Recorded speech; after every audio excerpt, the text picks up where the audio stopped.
Assalamu alaikum dear students, this is Rabi Shafiq from Biology Department of App 64 to Rawalpindi, and today we are going to discuss central nervous system, and most importantly in central nervous system we will discuss brain, the structure of brain, its anatomy.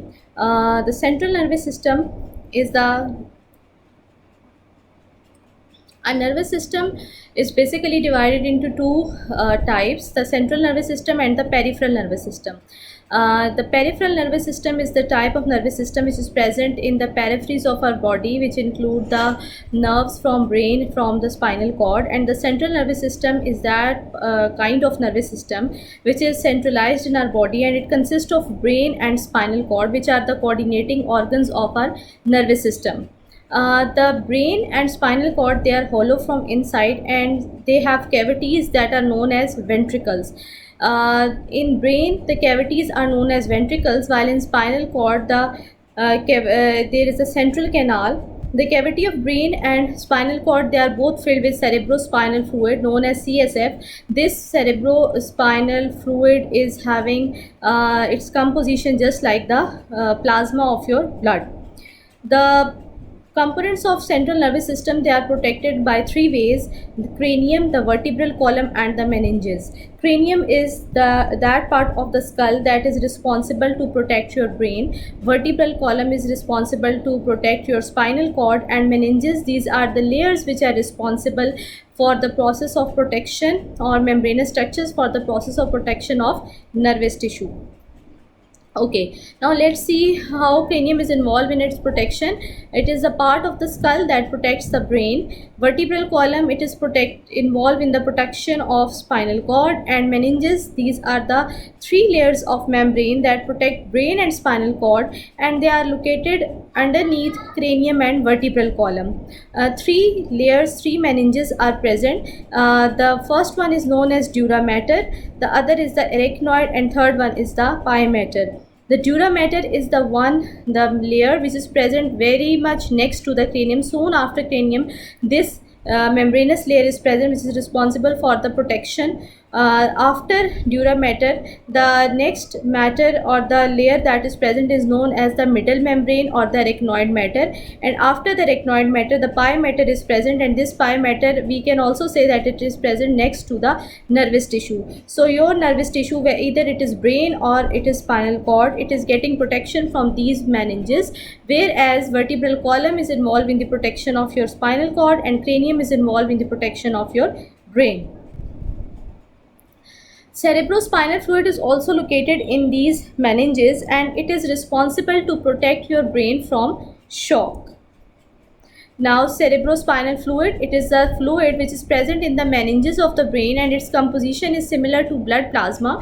It is responsible to provide nourishment to the neurons of the brain and spinal cord and help them to prevent from shocks and injuries to brain and spinal cord. Let's suppose if there is a sudden bump or if there is a sudden jolt, your brain is a very much delicate organ, your spinal cord is a very much delicate organ, so they require protection. So from protection and acting as a cushion, your cerebrospinal fluid is responsible to protect your brain from the injuries, from the shocks.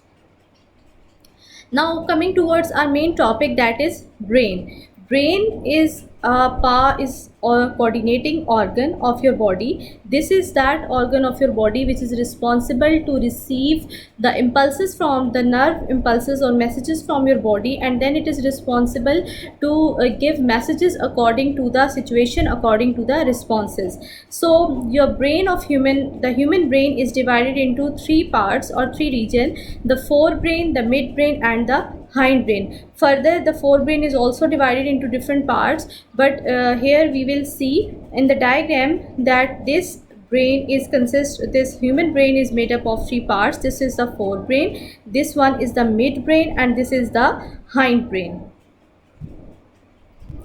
Now comes towards the forebrain. The forebrain is divided into three parts. The first part is known as the thalamus, the second one is the limbic system, and third one is the cerebrum. This cerebrum is the largest part of the forebrain. This limbic system further consists of different parts, and this thalamus is this part of the forebrain that is acting as a relay center. What is meant by relay center? Relay center means कि ये messages को transmit करता है, receive करता है और उसके बाद उसको transfer करता है. So it is a relay center and it is responsible to carry sensory information. वो information जो आपकी body, जो आपके sense organs ने detect की थी, वो messages कहाँ पे जा रहे हैं? आपके लिम्बिक सिस्टम और सेरेब्रम के पास जा रहे हैं और उनको भिजवा कौन रहा है? थैलेमस. इसीलिए इसको हम रिले सेंटर कहते हैं. It is also known as a transmitter. The information is taken by sensory neurons from auditory and visual pathway. Auditory pathway with the help of your ears, and this visual pathway by the help of your eyes, or from the skin, whether it is a sensation of touch or whether the sensation is present inside the body. That all information is taken up by the sensory neurons which detect the change in the environment, and then they transmit that information to the thalamus, and then thalamus transfer that information to limbic system and other parts of the brain for coordination. Location of thalamus, it is present below the cerebrum, and it receives all sensory impulses except sense of smell, and then send them to the limbic system and the appropriate region of the brain for the interpretation. So here we can see the location of the thalamus. This is thalamus and it is located under the cerebrum, which is the largest part of the forebrain. Then comes the next part of the forebrain, that is known as the limbic system, and limbic system is present in a form of an arc between the thalamus and under the cerebrum. The limbic system is present in different brain regions and it is extended. It works together to produce most basic and primitive emotions, drives and behavior. It is the center of most unconscious emotional behaviors such as love, hate, hunger, thirst, sexual responses, fear, rage, tranquility, pleasure and sexual responses.